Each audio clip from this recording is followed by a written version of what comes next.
Hi everyone.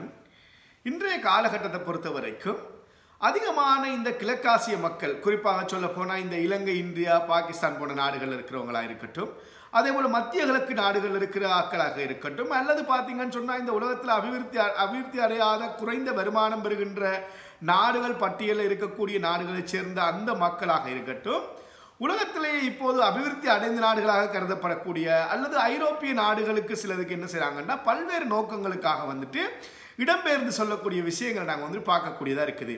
அது அவர்கள் கல்வி தேவையை பொறுத்ததாக இருக்கட்டும், அல்லது பார்த்தீங்கன்னு சொன்னால் அவங்களுடைய தொழில் விடயங்களுக்காக வேண்டி பல காரணங்களுக்காகவும் கனடா, யூகே, அதே போல் பார்த்தீங்கன்னா பிரான்ஸ், இப்படியான நாடுகள், ஆஸ்திரேலியா, நியூசிலாந்து போன்ற இந்த நாடுகளுக்கு வந்துட்டு அதிகமான மக்கள் இன்றைக்கு குடிபெயர்ந்து கொண்டிருக்கிறாங்க. இந்த சந்தர்ப்பத்தில் பார்த்தீங்கன்னா இப்படியான மக்கள், குடிபெயர்ந்த மக்கள் அதிகமாகவே போக விரும்புகிற மிக முக்கியமான ஒரு நாடு தான் இந்த நியூசிலாந்து சொல்லப்படுகிற நாடு. இந்த உலகத்திலேயே பார்த்தீங்கன்னு சொன்னால் நியூசிலாந்து நாடை பொறுத்த வரைக்கும் அது பல விடயங்களில் வந்துட்டு என்ன செய்யணும், நிறைய பேருக்கு ஒரு தனித்துவமான ஒரு பிடிச்ச ஒரு நாடாக இருக்கிறதுக்கு மிக முக்கியமான சில காரணங்கள் இருக்கிறது. அந்த நாட்டை பொறுத்த வரைக்கும் பார்த்தீங்கன்னா அந்த நாட்டில் ஒரு அமைதியான நாடாக இருக்குது. அதே போல் பார்த்தீங்கன்னா மனித வாழ்வதற்கு தேவையான பல்வேறு விடயங்களை பார்த்தீங்கன்னு சொன்னால் ஒரு முன்னணியில் இருக்கக்கூடிய ஒரு நாடாகவும், அதாவது மனித அபிவிருத்தி சுட்டியாக இருக்கட்டும், அதே போல மனிதன் மகிழ்ச்சியாக இருக்கக்கூடிய நாடு, உலகத்தில் அமைதியான நாடு, சமாதானத்தை விரும்பக்கூடிய, இப்படி பல்வேறு விடயங்களை பார்த்தீங்கன்னா இந்த நியூசிலாந்து நாடை பொறுத்த வரைக்கும் ஒரு முன்னிலையில் இருக்கிற ஒரு நாடாகத்தான் இருக்குது. இதன் காரணத்தாலே பார்த்தீங்கன்னா இப்படி குடிபெயர்ந்து போகிற மக்கள் என்ன செய்கிறாங்கன்னா இந்த நியூசிலாந்தை நோக்கியும் என்ன செய்கிறாங்கன்னு சொன்னால் போகிறதுக்காக அதிகமானவர்கள் விரும்பி கொண்டிருக்கிறாங்க.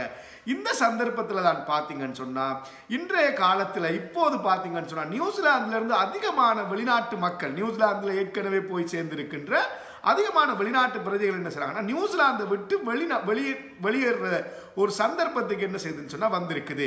அதாவது பார்த்தீங்கன்னு சொன்னால் நியூசிலாந்தில் ஏற்கனவே குடியிருக்கிற வெளிநாட்டு மக்களாக இருக்கட்டும், அல்லது நியூசிலாந்து பிரஜைகள் கூட பார்த்தீங்கன்னு சொன்னால் இதுவரை காலமும் இல்லாத அளவுக்கு நியூசிலாந்தை விட்டு வெளியேறி கொண்டிருக்கிறாங்க தகவலை வந்துட்டு பார்த்தீங்கன்னா நியூசிலாந்தினுடைய புள்ளிவிவரவியல் திணைக்களம் வந்து என்ன செய்கிறாங்கன்னா அறிவிச்சிருக்கிறாங்க. இந்த விடயத்தில் பார்த்தீங்கன்னா என்னென்ன காரணங்களுக்காக நியூசிலாந்தை விட்டு மக்கள் வெளியேறாங்க, ஏன் இந்த மக்கள் வெளியேற்றத்துக்கான தூண்டுதலாக அமைகிற காரணிகள் என்னென்ன, இந்த விடயங்களை நாங்கள் என்ன செய்யணும்னு சொன்னால் இந்த வீடியோவில் வந்துட்டு சுருக்கமாக பார்க்க போகிறோம். ஸோ தொடர்ச்சியாக என்ன செய்யுங்க வீடியோ பாருங்கள். அதே போல் பார்த்தீங்கன்னு சொன்னால் எங்கள் சேனலுக்கு நீங்கள் முதலாவது வந்து இந்த வீடியோ பார்க்குறீங்கன்னு சொன்னால் கட்டாயம் மறக்காமல் சேனலை வந்து என்ன செய்யுங்கன்னா சப்ஸ்கிரைப் பண்ணிக்கொள்ளுங்க. ஸோ இந்த விடயத்தை பொறுத்த வரைக்கும் பார்த்தீங்கன்னு சொன்னால் நியூசிலாந்தினுடைய இந்த புள்ளிவிவரவியல் அறிக்கையின் பிரகாரம் 2024ஆம் ஆண்டு ஜூன் மாதம் வரைக்குமே கிட்டத்தட்ட நியூசிலாந்திலிருந்து 1,31,200 பேர் வரைக்கும் என்ன செய்திருக்கிறாங்கன்னா அந்த நாட்டை விட்டு வெளியேறிக்கிறாங்கன்ற தகவலை வந்து என்ன செய்யறாங்கன்னா சொல்லியிருக்கிறாங்க. இந்த அளவு எண்ணிக்கையானது இந்த பெண்டமிக் காலத்துக்கு பிறகு இந்த நாட்டை விட்டு வெளியேறின மக்கள் எண்ணிக்கையிலும் பார்க்க 2 மடங்கு என்ன செய்யறா இந்த வருடத்தில் இது வந்து அதிகரிச்சிருக்கிறதாக என்ன செய்யறாங்கன்னா சொல்லியிருக்கிறாங்க. இப்படி வந்துட்டு இந்த மக்கள் வந்துட்டு நியூசிலாந்தில் ஏற்கனவே குடியேறி இருந்த மக்களாக இருக்கட்டும், அல்லது நியூசிலாந்தினுடைய பிரஜைகளாக இருக்கட்டும், இப்படி அதிக அளவு இந்த நாட்டை விட்டு மக்கள் வெளியேறுவதற்கான காரணங்களாக வந்துட்டு பார்த்தீங்கன்னா பல காரணங்கள் சொல்லப்பட்டிருந்தாலும் மிக முக்கியமான ஒரு 3 காரணங்களை இந்த நியூசிலாந்தினுடைய பொருளியல் வல்லுநர்கள் வந்து என்ன செய்யறாங்கன்னா சொல்லியிருக்கிறாங்க. அதில் மிக முக்கியமான ஒரு காரணம் தான் தற்போது நியூசிலாந்தில் வந்துட்டு ஏற்பட்டிருக்கின்ற இந்த வேலையின்மை வீதம் என்றது அதிகரிப்பு.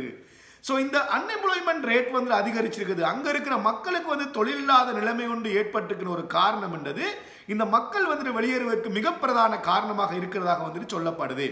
அதே போல தான் பார்த்தீங்கன்னு சொன்னால் நியூசிலாந்தில் தற்போது வந்துட்டு வட்டி வீதங்கள் அதிகரிச்சிருக்கிறது.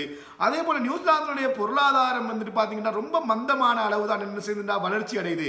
பொருளாதார ரீதியாக பெரிய அளவுக்கு ஒரு வளர்ச்சி ஒன்று இல்லை என்ற காரணம் என்ன செய்யப்படுதுன்னு சொன்னால் இந்த மக்கள் வெளியேறுவதற்கான ஒரு தூண்டுதல் காரணமாக வந்துட்டு இருக்குதுன்னு சொல்லி இந்த பொருளாதார நிபுணர்களால் வந்துட்டு சொல்லப்படுது. அதே போல பார்த்தீங்கன்னு சொன்னால் இப்படி வெளியாகிற மக்கள் வந்துட்டு பார்த்தீங்கன்னு சொன்னால் அதிகமான அளவு என்ன செய்யறாங்கன்னா வெளியேற மக்கள்ல இருந்து கிட்டத்தட்ட 1/3 பங்கு மக்கள் வந்து என்ன செய்யறாங்கன்னா ஆஸ்திரேலியாவில் போய் குடியேறது என்ன செய்யறாங்கன்னு விரும்புறாங்க.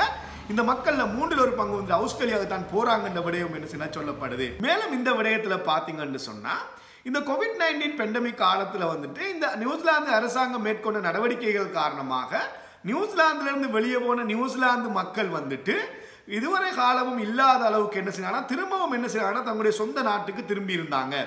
ஆனாலும் பார்த்தீங்கன்னு சொன்னா அந்த பெண்டமிக் காலத்துக்கு பிறகு வந்துட்டு நியூசிலாந்துல ஏற்பட்டிருக்கின்ற இந்த ஒரு தொழில் வாய்ப்பு இல்லாத பிரச்சனை, அங்க மக்களுக்கு வந்துட்டு ஜாப் ஆப்பர்ச்சுனிட்டிஸ் இல்லாம போனது, அங்க இருந்த வட்டி வீதங்கள் அதிகரிச்சது, அதே போல பாத்தீங்கன்னா நியூசிலாந்து மக்களுடைய வாழ்க்கை செலவு என்ன செய்யுதுன்னா திடீரென அளவு என்ன செய்யுதுன்னா உயர்ந்திருக்குது.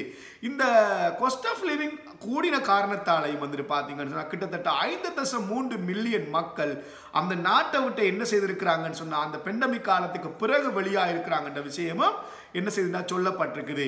இந்த விடயத்தை பொறுத்த வரைக்கும் பாத்தீங்கன்னா இந்த நிபுணர்கள் என்ன சொல்றாங்கன்னு சொன்னா இப்போது நியூசிலாந்துக்கு வெளிநாடுகள்ல இருந்து வருகின்ற மக்கள் என்றது வெளியே போற மக்கள் எண்ணிக்கையை விட அதிகமாக இருந்தாலும் எதிர்காலத்தில் இந்த நியூசிலாந்தில் இருக்கிற இந்த பொருளாதார பிரச்சனைகள் காரணமாக இந்த பொருளாதாரத்தில் இருக்கிற ஒரு வளர்ச்சி என்றதுல ஒரு பின்தங்கிய நிலைமையில் இருக்கிற காரணத்தால் இது எதிர்காலத்தில் குறைவடையலாம் என்ற விஷயத்தையும் அவங்க வந்து என்ன செய்யறாங்கன்னா சொல்லியிருக்கிறாங்க. அதே போலதான் பாத்தீங்கன்னு சொன்னா இந்த நியூசிலாந்தினுடைய வேலை வாய்ப்பின் வீதம் வந்துட்டு பாத்தீங்கன்னு சொன்னா கிட்டத்தட்ட இந்த வருடம் அளவுக்கு 4.7% அளவுக்கு என்ன செய்யுது அதிகரிச்சிருக்குது. அதே போல பாத்தீங்கன்னு சொன்னா இந்த இன்ஃப்ளேஷன் அதாவது பணவீக்கத்தினுடைய அளவு வந்து பாத்தீங்கன்னு சொன்னா 3.3% அதிகரிச்சிருக்குது. அதே போல பாத்தீங்கன்னு சொன்னா பொருளாதார வளர்ச்சி என்றது 0.2% அளவுக்கு தான் என்ன செய்யுதுன்னு சொன்னா பொருளாதார வளர்ச்சி இருக்குது. இப்படியான காரணங்களால் இது எதிர்காலத்தில் மக்கள் இன்னும் நாட்டை விட்டு வெளியே போறது அதிகரிக்கலாம் என்று தான் என்ன செய்யப்படுன்னு சொன்னா எதிர்வு கூறப்பட்டிருக்குது. இந்த வெளியாகி போற மக்கள்ல இருந்து அதிகமான மக்கள் வந்துட்டு UK அதே போல ஆஸ்திரேலியா போன்ற நாடுகள் இன்னும் பல நாடுகளுக்கு போனாலும் ஆஸ்திரேலியாவை நோக்கித்தான் வந்து அதிகமான மக்கள் போறதுக்கான மிக முக்கியமான காரணம் என்னென்றால் ஆஸ்திரேலியாவில் வந்துட்டு பார்த்தீங்கன்னு சொன்னால் அங்கிருந்து இந்த ஸ்கில் ஒர்க்கர்ஸுக்கு அதாவது நர்சிங் அதே போல் டீச்சிங் போன்ற பல தொழில் வாய்ப்புகளுக்கு வந்துட்டு ஆஸ்திரேலியா அரசாங்கம் வந்துட்டு இந்த ஆக்களை வந்துட்டு விசா இல்லாமலே வேலை செய்வதற்கான ஒரு ஏற்பாடுகளை செய்து கொடுக்குற காரணத்தால் அதிகமான மக்கள் என்ன செய்யறாங்கன்னா நியூசிலாந்தில் இருக்கிறவங்க ஆஸ்திரேலியா நோக்கி கவரப்பட்டுக்கிறாங்கன்ற விடயம் வந்துட்டு என்ன செய்யணும் சொல்லப்படுது. ஸோ இதுதான் வந்துட்டு பார்த்தீங்கன்னா நாங்கள் இந்த வீடியோவில் ஒன்றைக்கு வந்துட்டு பார்க்க வந்த விஷயம். ஸோ நியூசிலாந்துன்றது பார்த்தீங்கன்னா உலகத்திலே அதிகமான மக்கள் வந்துட்டு குடிபெயர்ந்து போய் இருக்கிறதுக்கு ஆசைப்படுற ஒரு நாடாக இருந்த காரணத்தால் அப்படி இருந்தாலும் வந்து பார்த்தீங்கன்னு சொன்னால் இன்றைக்கு வந்துட்டு இந்த நியூசிலாந்தில் இருக்கிற மக்களும் வந்துட்டு பார்த்தீங்கன்னா ஒரு பொருளாதார பிரச்சனையால் வேலை வாய்ப்பின்மை என்ற பிரச்சனை அதே போல் பார்த்தீங்கன்னு சொன்னால் இந்த வட்டி வீதம் அதிகரிச்சிருக்கின்ற இந்த பல காரணங்களால் என்ன செய்கிறாங்கன்னு சொன்னால் அந்த நாட்டு மக்களும் அங்கிருந்து வெளியாகக்கூடிய ஒரு நிலைமை இருக்குது. ஸோ இது தொடர்பான பார்த்தீங்கன்னு சொன்னால் உங்களோட கருத்துக்களையும் என்ன செய்யுங்கன்னு சொன்னால் கட்டாயமாக கமெண்ட் பாக்ஸில் தெரிவிங்க. ஸோ நாங்கள் அடுத்த வீடியோவில் நாங்கள் இன்னும் ஒரு விஷயம் சம்பந்தமாக பார்க்கலாம். Thank you very much.